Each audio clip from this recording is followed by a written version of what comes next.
Nous sommes à l'ère de l'IA. On ne choisit plus des formations au hasard. On mise sur des formations qui, plus tard, vont nous permettre de rentabiliser. Oui, il ne faut pas choisir au hasard. Beaucoup de métiers disparaissent aujourd'hui. On le voit partout, dans les entreprises, dans les aéroports.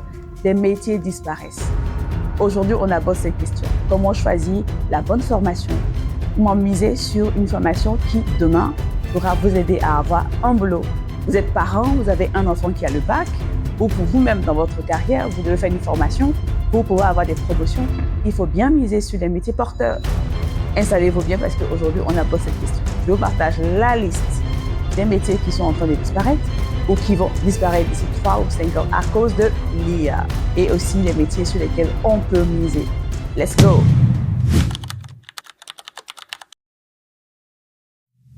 Je suis Adelise, experte en gestion de programme.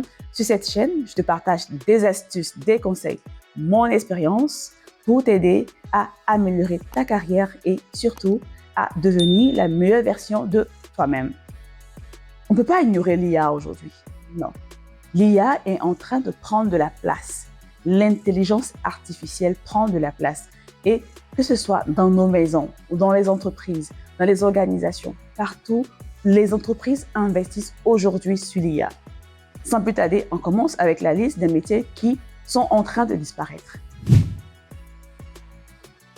Tout ce qui est lié à l'administration. C'est-à-dire, vous êtes assistante administrative dans une entreprise, votre rôle, c'est de rédiger des courriers, c'est de recevoir des courriers ou bien apporter l'appui administratif, faire des réservations pour les billets de voyage ou autres tâches administratives. Aujourd'hui, l'IA fait mieux que les humains. Aujourd'hui, l'IA rédige des courriers. Aujourd'hui, l'IA fait des réservations en ligne.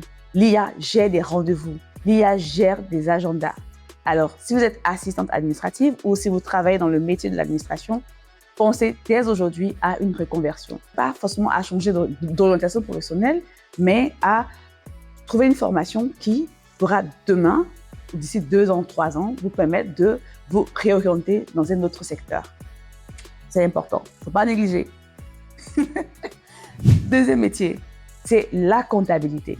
Aujourd'hui, on a des intelligences artificielles spécialisées qui gèrent la comptabilité des entreprises. Si tu es comptable, commence à ouvrir les yeux. Regarde autour de toi. Est-ce que ton entreprise est assez sensible ou voudrait miser ou investir dans l'achat d'une IA qui va gérer sa comptabilité ou pas? Tôt ou tard, ça vient vers toi. Ça vient vers toi. Non, plus sérieusement, oui, c'est vrai, ça vient vers toi et donc il faut anticiper. Il faut peut-être, si tu veux rester dans la finance, te spécialiser plus vers une analyse plus poussée financière, tout ce qui est vraiment analyse financière où ça demande de la réflexion, de la prise de décision, mais pas tout ce qui est automatique, tout ce qu'on peut automatiser. Non, aujourd'hui, les IA le font mieux que les humains. Il faut y penser. Troisième chose, on a les métiers, par exemple, de caissière. Vous imaginez aujourd'hui, dans pas mal de pays, quand on va au supermarché, il y a peu de caissières. Les personnes viennent, ils font leurs achats et ils prennent chaque article, ils scannent, ils mettent dans le panier, ils scannent, ils mettent dans le panier et ils payent avec la carte bleue, la carte Visa. Et c'est terminé. On ne voit pratiquement plus de caissières dans les supermarchés. C'est pareil quand vous voyagez dans les aéroports. Dans beaucoup de pays, on ne voit plus les personnes qui nous aidaient à faire nos différents enregistrements. Elles sont passées où? Remplacées par l'IA. Oui, c'est triste, mais c'est la vérité. C'est triste. Il faut anticiper. Il ne faut pas juste attendre et se faire prendre. Non, il faut anticiper. Il faut être vigilant. Il faut se renseigner. Il ne faut pas ignorer l'IA. Ou vous dire non, l'IA c'est pour une catégorie, l'IA c'est pour les jeunes, l'IA c'est pour tout le monde. Aujourd'hui, l'IA s'investit ou vient dans nos vies. On ne peut pas ignorer l'IA. Pensez-y. C'est le cas aussi des interprètes, des traducteurs. Vous vous rappelez, avant Covid, on avait beaucoup de traducteurs dans les réunions, on sollicitait beaucoup les traducteurs, mais aujourd'hui, les IA traduisent mieux. On a tellement d'IA qui traduisent. On a même des écouteurs qui traduisent simultanément. Il y a encore des entreprises où on sollicite un tout petit peu les traducteurs, Mais avant, il fallait prendre un traducteur pour traduire un document de français à l'anglais, de l'espagnol à l'anglais. Mais aujourd'hui, vous le mettez dans une IA, l'IA te traduit de manière impeccable votre document. Il vous faut juste après faire une relecture. Avant, on payait de l'argent pour ça. Aujourd'hui, on paye moins et on a de la qualité. Donc, les traducteurs, ceux qui vont payer des formations chères, qui vont aller faire des masters en anglais, les masters en langue, les gars, les go, arrêtez-moi ça. Non, arrêtez ça.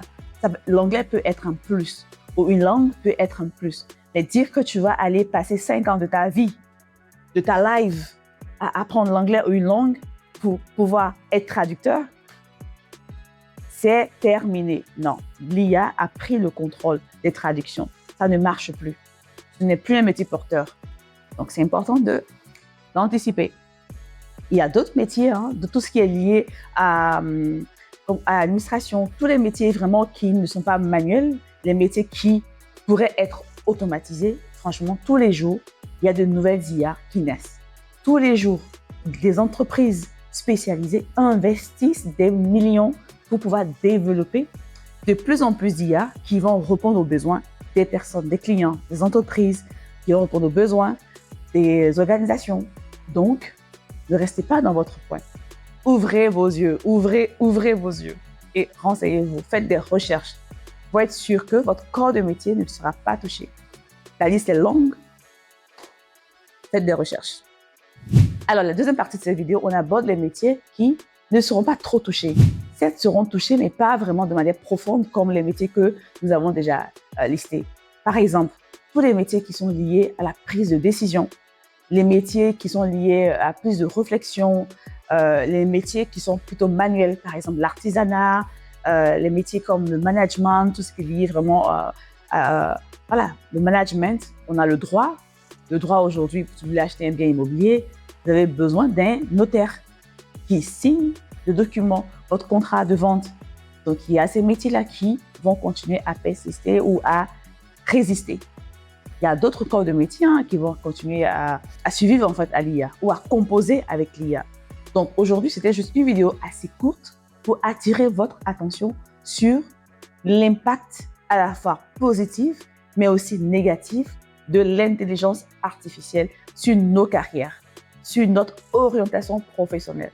Ne vous faites pas avoir, ne tombez pas dans le piège. Soyez curieux. Soyez curieux.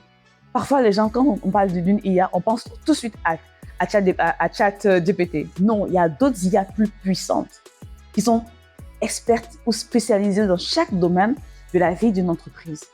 Alors les gars, les go, s'il vous plaît, soyez vigilants. Merci de m'avoir suivi. Abonnez-vous pour ne pas manquer les prochaines vidéos et les prochains conseils. Et on se voit la semaine prochaine pour une autre vidéo.